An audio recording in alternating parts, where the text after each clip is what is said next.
Honorable Samivel Ambika, you have 8 minutes.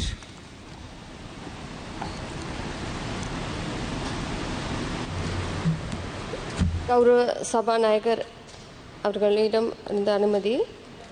மலையகத்தின் Badulla மாவட்டத்திலிருந்து வந்த முதல் மலையக தமிழ் பாராளுமன்ற உறுப்பினர் பெண்மணி என்ற ரீதியிலே நான் மிகவும் சந்தோஷம் அடைவதோடு என்னை அனுப்பின பதுளை மாவட்டத்தை சேர்ந்த அனைத்து மக்களின் ஆதரவையும் அதே போல முழு நாட்டினதும் அன்பையும் ஆதரவையும் பெற்றவள் என்ற ரீதியிலும் இந்த இடத்திலே இந்த பாராளுமன்றத்திலே என்னை அனுப்பின என்னுடைய சமூகத்திற்கும் நன்றியை தெரிவித்துக் கொள்வதோடு இதற்கு காரணமாக இருந்த தேசிய மக்கள் சக்திக்கு என்னுடைய முதுக்க நன்றிகள்.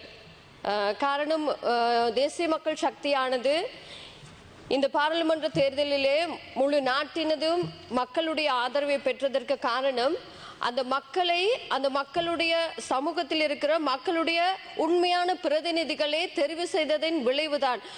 பிரதிநிதிகளின் தெரிவில் தான் தேசிய மக்கள் சக்தியினுடைய வெற்றிக்கு மிக முக்கியமான காரணம் என்று சொல்லலாம்.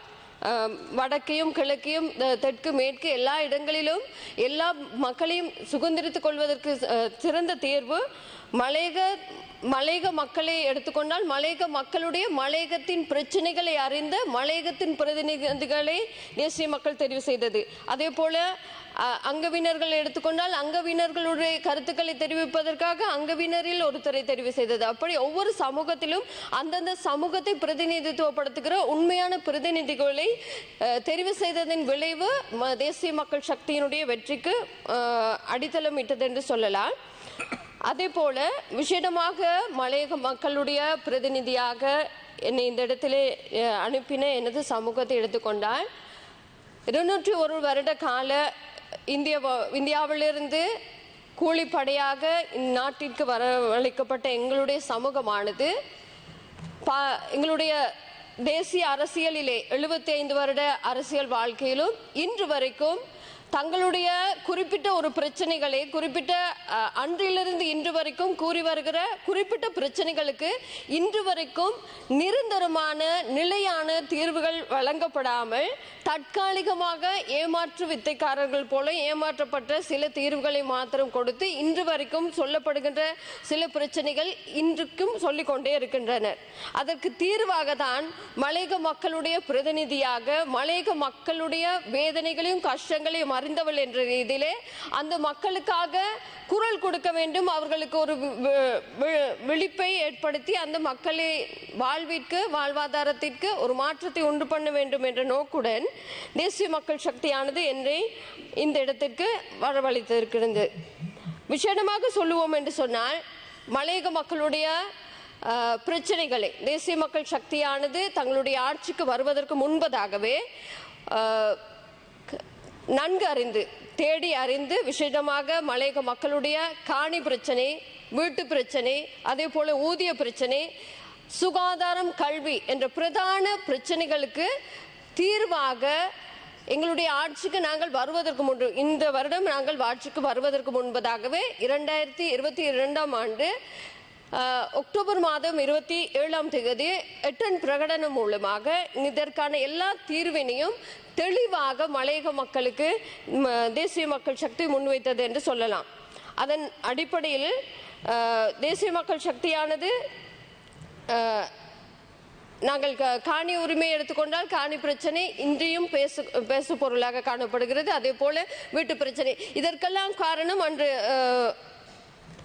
எங்களுடைய ஜனாதிபதியின் உரையிலே கிராமிய வறுமையை ஒழிப்பதென்ற ரீதியில் அதே போல மலையக மக்களுடைய வறுமையும் இந்த வறுமைக்கு எல்லாவற்றுக்கும் காரணமாக அமைவதும் இந்த நான் சொன்ன இந்த பிரதான பிரச்சனைகளாக ஊதிய பிரச்சனை, அதே போல வீட்டு பிரச்சனை, அதே போல காணி பிரச்சனை ஆகிய இந்த பிரச்சனைகளுக்கும் இன்று எங்களுடைய ஜனாதிபதி அன்று உரையிலே சொன்னது போல வறுமை ஒழிப்பு கிராமிய புறங்களிலும் மலையகத்திலும் வறுமை ஒழிப்பு என்பதை முன்வைத்து இதன் அடிப்படையில் எங்களுடைய இந்த தீர்வுகளுக்கு விசேடமாக காணி உரிமை குறித்து இப்பொழுதும் பேசிக் கொண்டிருக்கிறோம்.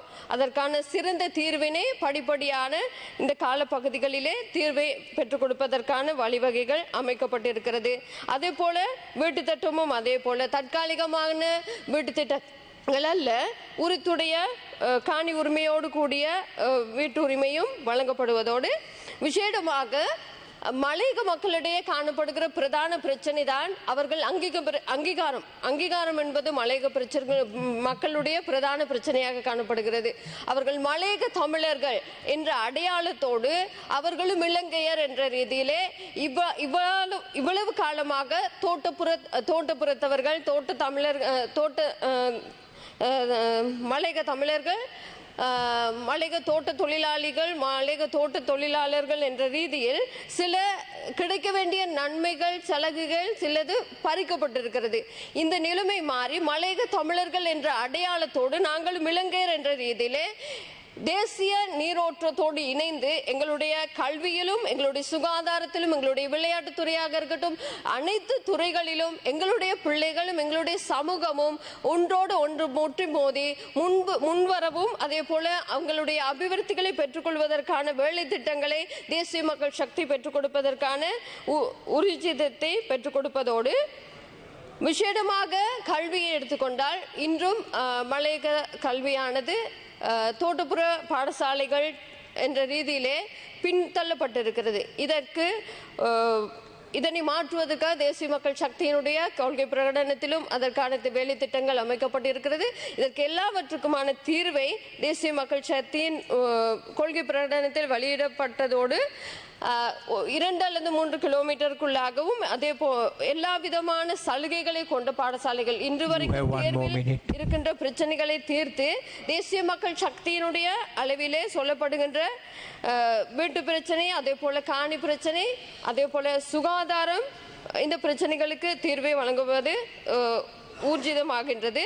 அதே போல விசேஷமாக இக்காலகட்டத்திலே மலையக பகுதியிலே காணப்படுகிற மண் சரிவு அபாயத்தினாலே பாதிக்கப்பட்டு நாங்கள் சொல்ல போனால் எங்களுடைய பதுளை டிஸ்ட்ரிக்ட் எடுத்துக்கொண்டாலும் பதுளை மாவட்டத்திலே மண் சரிவினாலே பாதிக்கப்பட்ட 2 வருடத்துக்கு அண்மித்த காலப்பகுதி வரைக்கும் மண் சரிவினால் பாதிக்கப்பட்டிருக்கிற ஜனங்களுக்கு இன்று வரைக்கும் வீடுகள் கட்டி கொடுக்கப்படாமல் இருந்த போதும் எங்களுடைய ஆட்சி வந்ததுக்கு பிறகு தேசிய மக்களுடைய ஆட்சி வந்ததுக்கு பிறகு அந்த வேலை திட்டங்களை நாங்கள் துரிதப்படுத்தியிருக்கிறதை நாங்கள் காணலாம். துரிதப்படுத்தி அந்த வேலை திட்டங்கள் அதே போல மலையக மக்களுடைய நலனுக்காக இந்த வேலை திட்டங்கள் நடைபெற்று கொண்டிருக்கிறது. அதே போல விசேடமாக மலையக மக்களின் பெண்களுடைய பெண்களை எடுத்துக்கொண்டால் மிகவுமே வேதனைக்குட்பட்ட அதே போல மிகவும் பின்தள்ளப்பட்ட பொருளாதாரத்திலே அதிகமாக பங்களிப்பு செய்கின்ற மலையக பெண்கள் பின்தள்ளப்பட்ட ரீதியாகத்தான் இன்று பார்க்கப்படுகின்றார்கள். அவர்களுடைய சுகாதார வசதிகள் விசேடமாக அவர்கள் தொழில் செய்யும் இடங்களிலே தோட்டப்புறங்களிலே தொழில் செய்யும் இடங்களிலே மலசல கூடங்களோ எந்த விதமான வசதிகளும் இல்லாதபடிக்கு அவர்கள் மிகவும் புறக்கணிக்கப்பட்டு பின்தாங்கப்பட்ட நிலைகள் இருக்கின்றது. இவற்றுக்கான தீர்வாக எங்களுடைய தேசிய மக்கள் சக்தியினுடைய வேலை திட்டங்களுக்கு தீர்வினை வழங்கப்பட்டிருக்கு.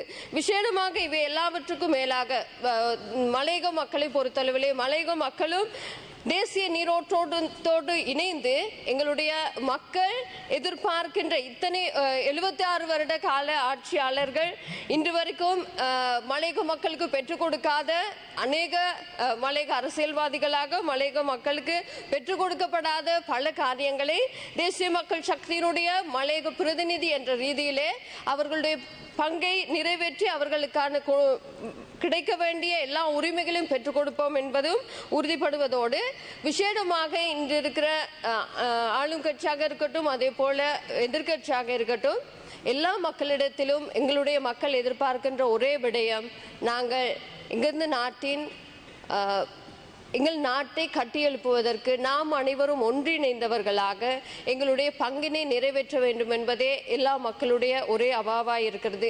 நாங்கள் எங்களுடைய உலக நாடுகளுக்கு, உலகத்துக்கு ஒரு எடுத்துக்காட்டான ஒரு நல்ல நாட்டை நாங்கள் முன்னிறுத்த வேண்டும் என்பதுதான் எங்கள் மக்களுடைய ஒரே அவாவாய் இருக்கிறபடினாலே இந்த 10வது பாராளுமன்றத்தில் வீற்றிருக்கிற நாங்கள் எங்களுடைய கடமைகளையும் அதே போல பொறுப்பினையும் சரியாக நிறைவேற்றி மக்கள் எதிர்பார்க்கின்ற நாட்டை கட்டியெழுப்பும் பணியிலே நாங்கள் எல்லா ஆளும் கட்சி எதிர்கட்சி என்று பாராமல் நாங்கள் அனைவரும் இணைந்து கொள்வோம் என்று கூறி விடைபெறுகிறேன். நன்றி.